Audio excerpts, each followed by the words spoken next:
Sejam bem-vindos a mais um encontro do ESG na TV. No encontro de hoje nós vamos tratar do tema drogas ilícitas e para debater esse assunto nós temos aqui a presença de Rafael Alvarenga. Rafael é psicólogo, é mestre em psicologia social e atualmente é estudante de medicina. E também para contribuir nos debates, a presença de Tereza Cristina Leite, psicóloga e também professora de psicologia. E para completar, o nosso grupo do encontro de hoje, nós temos nosso amigo Max, companheiro aqui dos trabalhos do ESG na Federação Espírita Brasileira.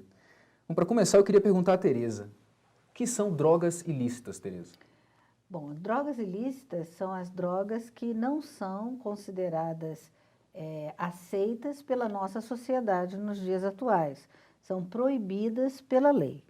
Então, temos os exemplos das drogas que as pessoas mais conhecem, como a maconha, o crack, a cocaína, que são aquelas drogas. Então, todas as drogas que não são autorizadas a sua produção e venda são consideradas drogas ilícitas. E essa questão, Rafael, de uso e abuso? Esse termo uso e abuso se aplica para a droga ilícita? Como é que funciona isso? Max, não se há de falar de uso para drogas ilícitas. Sempre é abuso. Nunca convém o uso dessas drogas. Se a lei permite algumas outras, é porque, fazendo uma conta maniqueísta, os malefícios eles foram julgados que, apesar de existirem, eles não danificariam tanto assim a sociedade, colocando do outro lado da balança todas as implicações sociais para extingui-lo.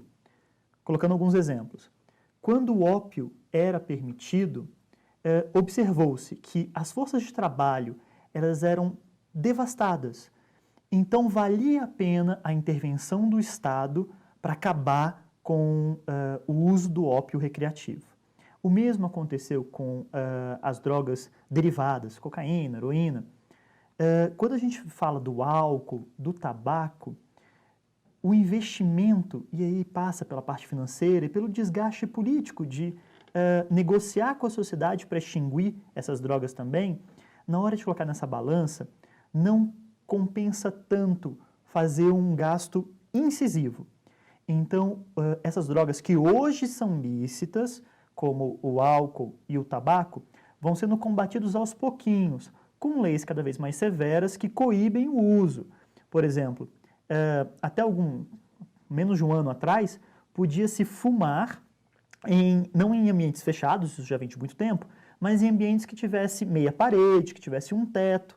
Hoje, não se pode fumar em nenhuma instituição de ensino, inclusive as universidades. É o que diz a lei, apesar de a gente saber que isso não é tão seguido assim. E o álcool também vem sendo combatido. Deixando agora esses de lado, que estão sendo ainda vencidas aos pouquinhos, a gente pode falar das outras drogas em que nós já conseguimos vencer a sua inserção na sociedade no que diz respeito à lei, proibindo-as porque elas são muito deletérias ao organismo. Então não se fala de uso, é sempre abuso, não se deve usar. Rafael, você falou algo interessante, essa questão do abuso, não se fala em apenas uso, é abuso desse tipo de drogas.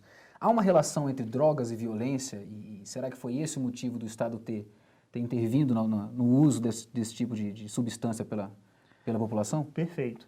E aí a gente tem que saber colocar tanto a violência contra o outro, a violência também contra si mesmo e a violência contra toda a sociedade, no que diz respeito inclusive à humanidade.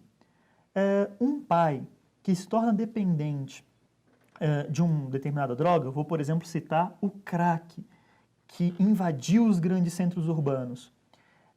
Esse pai, ele perde a capacidade de criar aquelas crianças. Então, ele está afetando toda a estrutura do país.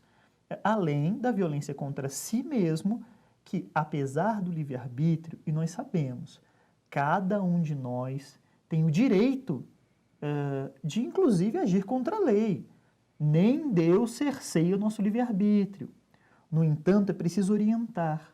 O preço a se pagar, o custo do abuso dessas drogas é muito grande. Ele fere a pessoa e fere o grupo de pessoas que ele ama. Não compensa. E considerando que são drogas ilícitas, o seu consumo é clandestino, a sua comercialização é clandestina também, nós vamos ter aí uma associação muito grande dessas pessoas que são usuárias com a questão não apenas da violência, mas também a própria questão do tráfico, da prostituição, que estão muito relacionadas à manutenção desse vício. Então, às vezes, aquele usuário que começou conseguindo pagar pelo consumo da sua droga, com o passar do tempo, ele perde muitas vezes os seus vínculos de trabalho, os seus vínculos familiares, e a única forma que ele tem de manter o vício é se inserindo num contexto de violência e de criminalidade. E a questão da violência, ela faz muitas pessoas pensarem que existem, por algumas drogas serem mais baratas, as pessoas associam o valor da droga, da grama da droga, à sua potencialidade. Essa ideia, ela pode ser romântica, às vezes, para a classe média, porque a classe média, em algumas situações, aquele filho que a gente tanto ama, ele não vai precisar roubar para conseguir comprar algumas dessas drogas. Mas o Brasil, a pátria do Evangelho, ainda é formada por uma massa de pessoas que tem muitas dificuldades financeiras. E aquele jovem, quando se vê viciado na droga, mesmo uma droga barata, ele recorre à violência, recorre à prostituição, a violência contra o próprio corpo para adquirir a droga. Então, essa questão que vocês estão levantando vai contradizer essa ideia que a gente está ouvindo na mídia, que está circulando, de se legalizar, por exemplo, a maconha. Na verdade, alguns argumentam que legalizando a maconha, nós não teríamos a violência estampada como é. Faz sentido isso? Você vê, Max, como essa é uma ideia nefasta, mas que clama por holofotes, então faz brilhar os olhos de muitas pessoas. Nós temos hoje uma carga tributária para o tabaco absurda.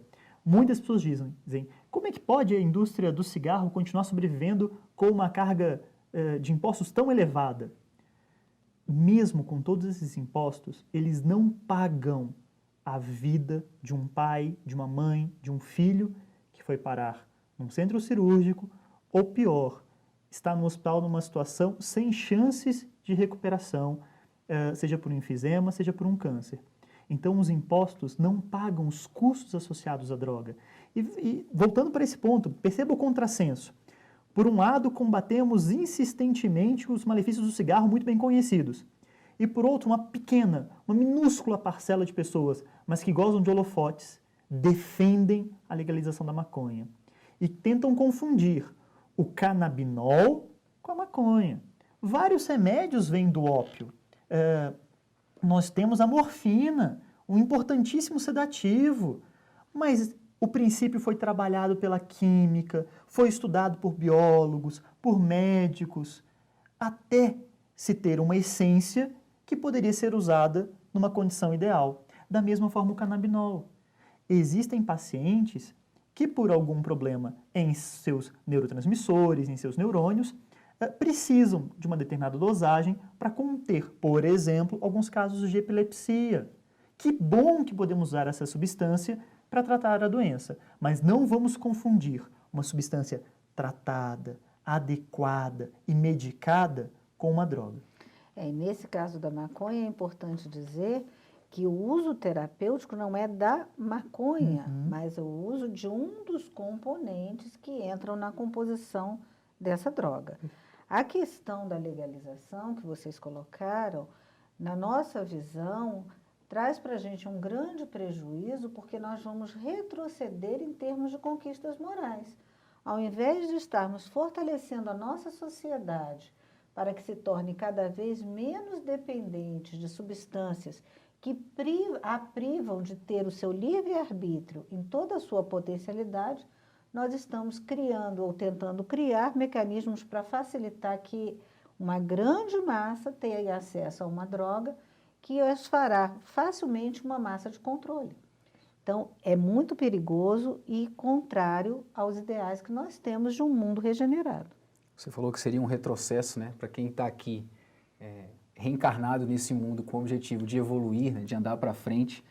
A gente pensa que uma evolução legislativa nos colocaria como uma nação à frente de outras no sentido da liberação, do combate à violência, do combate ao tráfico, mas no sentido moral, que é o que nos faz crescer espiritualmente, seria um grande retrocesso. Com toda certeza. Então, nós não podemos, pela nossa impossibilidade de cuidar das pessoas que têm a dependência, de estarmos dizendo que vamos simplesmente legalizar.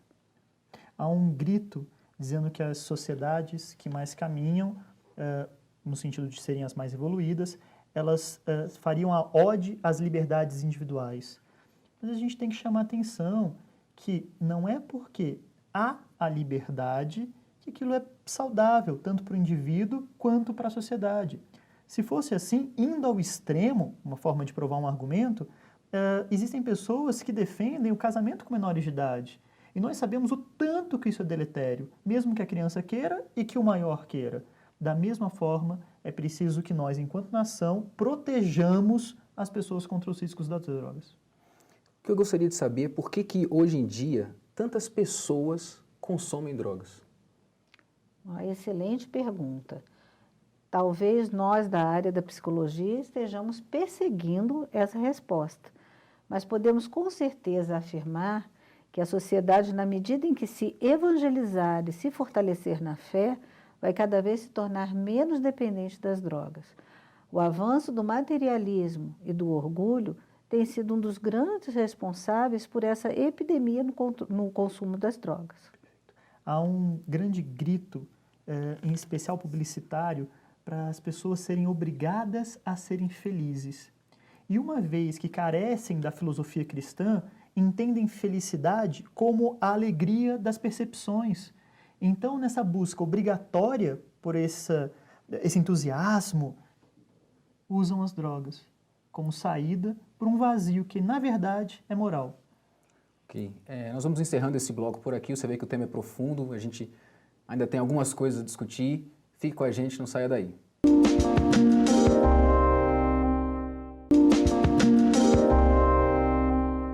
Estamos de volta ao nosso encontro do EJE na TV, em que hoje estamos debatendo drogas ilícitas. No bloco anterior, Rafael e Tereza vinham respondendo o motivo do porquê nos dias atuais tantas pessoas fazem uso de drogas. Eu gostaria que vocês complementassem um pouco mais, que essa resposta é muito interessante. Eu gostaria de lembrar que nós estamos vivendo, enquanto planeta de expiação e provas, um momento muito decisivo no nosso processo evolutivo. Um momento em que sabemos que alguns espíritos estão tendo a sua última oportunidade de encarnar na Terra, porque se não conseguirem alcançar os mínimos requisitos para o mundo de regeneração, irão para outros mundos. Então, temos um grande número de espíritos que estão reencarnando com muitas dificuldades. Além disso, temos uma sociedade hoje muito contaminada por valores que são valores distorcidos. O Rafael falou da questão da alegria, do entusiasmo constante, das pessoas não saberem lidar ou não serem preparadas para lidar com os fracassos, as dificuldades, a necessidade do esforço e da própria disciplina para alcance dos seus objetivos. Então, a saída para as drogas parece uma saída bastante fácil para aliviar as consciências dos problemas e responsabilidades, onde entra o nosso grande trabalho em termos de esclarecimento moral, de orientação, para que as pessoas possam saber fazer escolhas mais conscientes das consequências que terão daqueles atos e decisões que estão assumindo. Em um momento em que se atinge o que é chamado de sucesso, seja pelo número de visualizações de um vídeo que, sem grandes explicações, vira sucesso na internet, ou de alguém que constrói fortunas com algum programa, com alguma ideia que não lhe exigiu muito trabalho, sem as justificativas do espiritismo, muitos jovens, se espelhando nessas pessoas, querem uma resposta rápida, querem atingir tudo sem o esforço necessário, esquecendo que toda grande conquista, ela envolve disciplina, disciplina, disciplina. Indo ainda na resposta dessa questão, eu convido os nossos telespectadores a abrirem o Livro dos Espíritos na pergunta 365, porque ela toca bem nesse ponto. Me permitirem ler? Por que alguns homens muito inteligentes, o que constitui indício de superioridade, são ao mesmo tempo profundamente viciosos? E essa questão, por que pessoas esclarecidas, e na verdade pessoas em geral, se viciam tanto? E a resposta, lendo só o início, é que os espíritos encarnados nesses homens ainda não são bastante puros e por isso cedem à influência de espíritos piores do que eles. E aí a gente vai para um outro lado.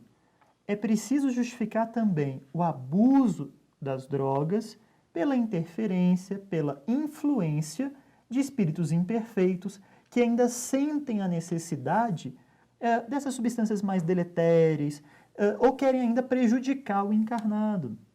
Aquele que usa drogas esconde alguma tristeza, mesmo que de si próprio.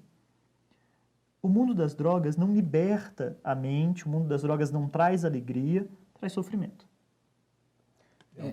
É uma questão passageira, né? Ele vai ter um ápice ali de suposto prazer, de suposta felicidade. De euforia, de né? euforia que cessa.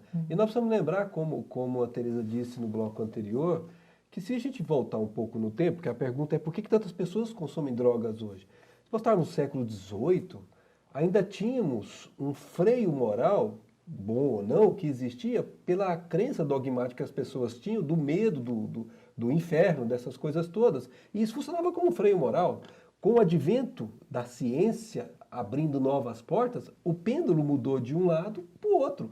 Agora as pessoas acham que podem tudo e podem experimentar tudo sem consequências. E aí está o papel do espiritismo de mostrar que nem lá não podemos ser dogmatizados, nós temos que raciocinar, mas também nem cá não podemos ser libertinos e fazer tudo conforme se acha que pode. Nós temos que ter um pouco de pé no chão, né? Isso é, Rodrigo, importante a gente considerar. Exatamente. E seguindo essa linha de raciocínio, se queremos tanto ser livres, por que se permitir escravizar pela droga, que limita o livre-arbítrio, cerceia a mente?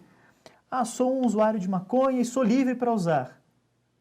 Mas a sua liberdade acabou de ser vendida por X reais naquele baseado que você fumou. E a sua perspectiva de vida vai ser medida entre uma dose e outra que você vai poder consumir. Então, a vida do usuário e essa ideia romântica que se passa, que os problemas não acontecem, é uma vida enganosa. Infelizmente, o que nós assistimos todos os dias dentro dos nossos atendimentos são pessoas e famílias profundamente entristecidas e sem perspectivas de vida. A gente está debatendo aqui que as pessoas, em razão de uma vontade de buscar prazeres e euforias imediatos, acabam entrando no mundo das drogas. E você mencionou algo interessante, que é essa escravização, a perda da liberdade, esse contrassenso, que as pessoas buscam uma libertação da mente, do poder criativo, enfim, mas acabam se escravizando, né, sendo escravos das drogas às quais fazem uso. Eu queria saber se a reação das pessoas às drogas pode ser diferenciada. Cada indivíduo reage a uma substância de maneira própria ou a reação é sempre a mesma em todo e qualquer organismo? De acordo com o tipo da droga, você vai ter um efeito específico dentro do sistema nervoso. Nós vamos ter drogas que contribuem para a depressão do sistema nervoso, a pessoa vai ficar mais lentificada.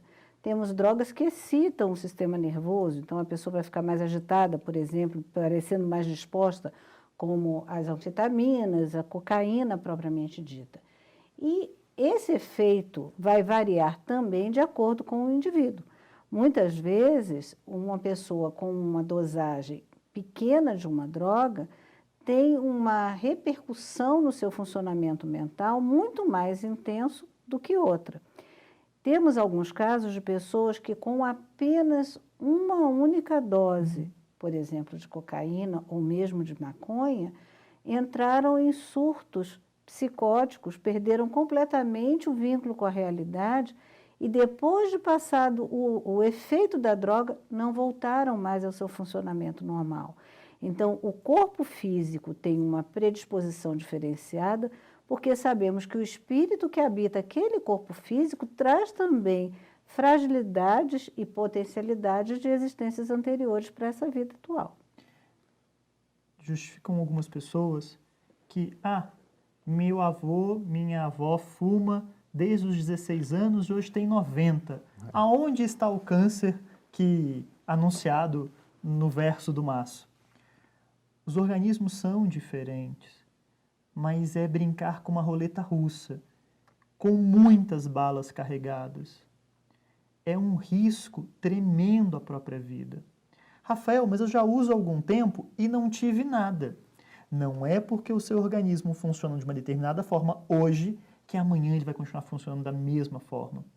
Nós temos uma série de processos metabólicos que podem mudar ao longo da vida. Então, um jovem que ainda não psicotizou com o uso da maconha pode, numa próxima tragada, psicotizar. O que significa, num bom português, que ele se tornará um paciente psiquiátrico crônico. É um paciente que está desligado da realidade. E não há um tratamento para se curar. Há um tratamento para que ele possa ser, na medida do possível e nem sempre provável, sociável novamente. Que ele tenha uma vida funcional. E aí vocês estão entrando num ponto que a Teresa já disse sobre a herança espiritual que nós trazemos. Então, assim, quais os fatores ou causas que podem levar as pessoas ao uso da droga? Isso é uma coisa que interessa muito, né? Porque se a gente conhecer os fatores e as causas, a gente pode combatê-los, não? Acho que nós já avançamos bastante na compreensão de que hoje nós não podemos traçar um perfil para dizermos essa pessoa vai se tornar um usuário e essa não. Mas temos alguns fatores que podem predispor realmente a uma maior facilidade à adesão às drogas. Dentre eles, podemos falar da desestrutura familiar, que é um fator bastante importante, a questão da habitualidade da convivência com pessoas que têm o uso de substâncias também, e não podemos descartar a própria dificuldade que a pessoa tem em reagir diante de situações de frustração. Então, é necessário que saibamos que o fortalecimento individual, o fortalecimento da fé e da capacidade que essa pessoa tem de criar expectativas positivas em relação ao futuro, funcionaria como um grande antídoto à busca do uso das drogas. Então, nós temos que trabalhar nesse sentido para que a sociedade tenha mecanismos que venham a favorecer o fortalecimento das pessoas. Tem um dado bem interessante. Várias pesquisas tentam correlacionar drogas que eram usadas antes de outras. E o que se sabe hoje é que quase na totalidade dos usuários das drogas mais caras, mais deletérias, como o crack, a heroína, foram também, não estou dizendo que uma coisa causou a outra, mas também foram usuários de maconha. E que essas mesmas pessoas conheceram o álcool muito novas. Então, nós podemos inferir deste dado, com exercício razoável da razão, que quanto mais cedo apresentamos o álcool às nossas crianças, maior a probabilidade dele mais para o futuro se envolver com uma droga. A droga é no Brasil, o álcool é no Brasil a porta de entrada para o mundo das drogas. E aí temos depois, nessa sequência, a maconha, são dados do Ministério da Saúde. Partindo do pressuposto que uma pessoa já está viciada, é um usuário de drogas, de uma droga ilícita, eu queria que vocês rapidamente, antes do fechamento desse bloco, explicassem para a gente qual o papel, na tentativa de sair do vício, do paciente, o papel da família e o papel dos amigos. Do paciente, o primeiro passo, reconhecer-se como dependente. É isso que vai permitir que ele busque ajuda. Da família e dos amigos, em algum aspecto é comum, é o suporte, é o apoio. Mas tem algo especial que vai caber muito à família. Encerramos assim o segundo bloco do programa de hoje e voltaremos na terceira parte para discutirmos a contribuição do espiritismo na questão das drogas ilícitas. Fique com a gente.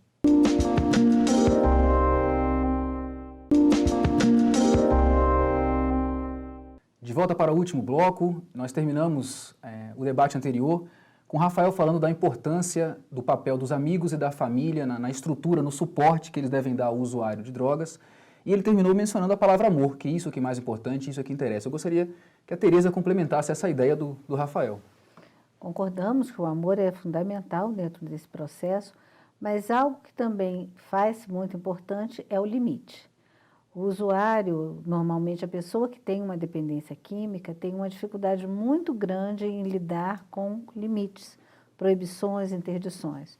Então, é necessário que a família, a partir do momento que se estabeleça uma programação terapêutica, esteja consciente que em muitos momentos vai precisar ser bastante firme para que aquela pessoa consiga libertar-se das drogas. Então, o papel da família é equilibrar o amor e o limite, aceitando a pessoa e demonstrando a ela que ela terá condições de se superar, de ir adiante. E essa base é que será a chave do sucesso para a sua recuperação ou não. Então nós falamos aqui do papel do usuário, o papel da família, o papel dos amigos. E que contribuição o Espiritismo pode dar nessa seara? Quais as alternativas que são oferecidas pela doutrina espírita aos usuários para auxiliá-lo nessa questão? Nós sabemos que cada pai, cada mãe terá que prestar contas da criança que recebeu de Deus para criar. E nós sabemos disso porque a doutrina vem nos ensinar. A doutrina, além de consolar as noites difíceis para a família que não sabe onde está o parente querido, nas noites em que se perde nas drogas, também direciona nessa balança, nesse indicar entre acalentar o usuário que deseja ser tratado e, ao mesmo tempo, educar, que é impor limites, que é muitas vezes partir até para uma internação, mesmo que o usuário, o paciente, o doente, não queira, porque assim precisamos proceder em algumas situações para poder cuidar daquela pessoa. E devemos lembrar também que toda essa questão da dependência vem acompanhada de processos obsessivos bastante importantes. Então, a doutrina espírita nos ensina e nos esclarece quanto a essa interferência do plano espiritual superior ou inferior, de acordo com as nossas escolhas, sobre os nossos comportamentos e atos. Então, a terapêutica da desobsessão é bastante útil e necessária no apoio a esse paciente que quer se libertar do uso das drogas. Mas também trará uma contribuição muito grande no processo de transformação moral daquela criatura, no sentido de renovação de valores, de hábitos, de atitudes. As casas espíritas também oferecem as oportunidades de trabalho junto àquelas pessoas que são mais necessitadas, a prática da caridade. Então, com esse tripé do esclarecimento, a terapêutica de desobsessão, na verdade não é nem um tripé, são 4 aspectos, a transformação moral e a prática da caridade, a pessoa terá um recurso muito importante de fortalecimento íntimo para avançar nesse seu tratamento. Muito bem. E aí você suscitou um assunto que nos fez lembrar o livro Sexo e Destino. Um caso em que a obsessão realmente... Você poderia comentar um pouquinho sobre isso? Detalhar um pouco para nós? Na obra Sexo e Destino é relatado o caso de um senhor que é dependente de álcool e se mostra toda a indução mental que é feita pelos obsessores para que ele tenha vontade cada vez mais frequente de consumir o álcool e descreve o espírito de André Luiz o acoplamento que se dá entre o perispírito do desencarnado com o do encarnado na hora do consumo do álcool. E a contraposição? Como é que a doutrina espírita ensina para que a gente evite esse contato do sujeito que está no plano espiritual, desrevestido da carne, mas ansiando pelas necessidades da carne, de se utilizar da carne do outro por essa maneira deletéria? Como que a gente pode fazer? Nós teríamos que pensar aí na renovação dos hábitos e das atitudes, porque nós nunca fazemos nada sozinhos.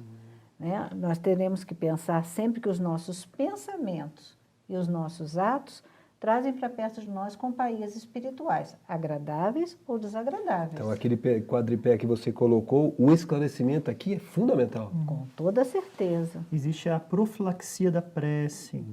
A prece nos ajuda a nos centrar, facilitando assim o processo de caminhar nas pegadas do Cristo. E para quem não é espírita, pode entender como meditação, né? Sim, qualquer atividade mental superior que tenta religar o ser humano com o que há de mais elevado, fugindo assim de falar a palavra Deus para aquele nosso telespectador que talvez não seja cristão, a meditação é um hábito muito salutar para se distanciar assim dos vícios.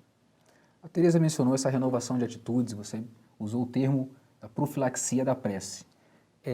Será que o evangelho no lar pode auxiliar como uma prevenção, como um ato preventivo contra o vício? Com toda certeza. Se nós formos pensar que a renovação íntima é o grande antídoto para esse uso e abuso de drogas, o Evangelho no Lar é o primeiro momento onde temos a oportunidade não apenas de renovar os nossos pensamentos, as nossas atitudes, mas também o nosso ambiente doméstico. Por vezes, os conflitos em casa, as dificuldades no lar, fragilizam a pessoa e ela se sente atraída e até induzida por companhias espirituais a cair no vício. Então, o Evangelho no Lar é extremamente necessário e é muito efetivo para a construção desse caminho de renovação que estamos falando. Mostrando uma outra vantagem do Evangelho, desculpa, mas algumas vezes esses processos de obsessão, eles instigam nos familiares, instigam nos amigos a raiva, que é exatamente uma forma de isolar ainda mais aquela pessoa que é um doente. E aí é importante a gente entender que o usuário de drogas, ele em algum momento fraquejou, mesmo que ele tenha passado a usar, a abusar de uma droga com plena convicção. Ele continua sendo alguém que precisa de ajuda. Não cabe o dedo acusador para falar, você não presta, cadê sua moral? Muito pelo contrário. Se nós fizermos isso, vamos estar dando eco aos espíritos obsessores daquela pessoa querida que hoje, como nós no passado, estamos chafurnando, que hoje está errando, mas que pode voltar a brilhar intensamente. E o Evangelho, ele serve como um bom cimento entre as relações familiares. Ele permite que aquele pai, deparado com uma situação em que o filho chega em casa sobre o efeito de algum narcótico, consiga se manter no prumo e atuar como pai, e não como um carrasco. E é interessante porque, como a gente sabe, o evangelho continuado, no horário definido, como nós fazemos, ele tem a capacidade de ampliar, de dilatar a luz que se acende naquele lar ao seu redor. E também cria, como nós sabemos, um escudo que esses obsessores não conseguem ultrapassar, que este lar consegue fazer. Então, o dependente que está dentro deste escudo, durante o momento em que ele está nesse lar evangelizado, ele está protegido, não é mesmo? Max, se me permite trazer um outro ponto aqui, é a questão 644 do Livro dos Espíritos. Ela diz assim: o meio em que certos homens se acham colocados não constitui para eles a fonte principal de muitos vícios e crimes? E a resposta nos ensina que, mesmo que estejamos nestes meios, nós podemos ser mais fortes do que ele porque optamos por isso. Então, a resposta dos espíritos: sim, mas ainda aí há uma prova que o espírito escolheu, quando, em liberdade, ele quis se expor à tentação para ter o mérito da resistência. E num lar em que o evangelho é feito, essa resistência ela é facilitada. Agora, nós também devemos lembrar que no lar encontram-se antigos afetos, mas também desafetos. Exatamente. Então, o Evangelho no lar serve também para favorecer relações mais saudáveis, relações mais promissoras. Porque, às vezes, o conflito no ambiente doméstico não se deu apenas pelo uso da droga, mas é anterior a ela. E o Evangelho no lar atua no sentido dessas pessoas poderem refletir e renovar os seus pensamentos e sentimentos em relação às criaturas. Algo que é fundamental, que o Rafael colocou, é a importância do acolhimento dessa pessoa que sofre.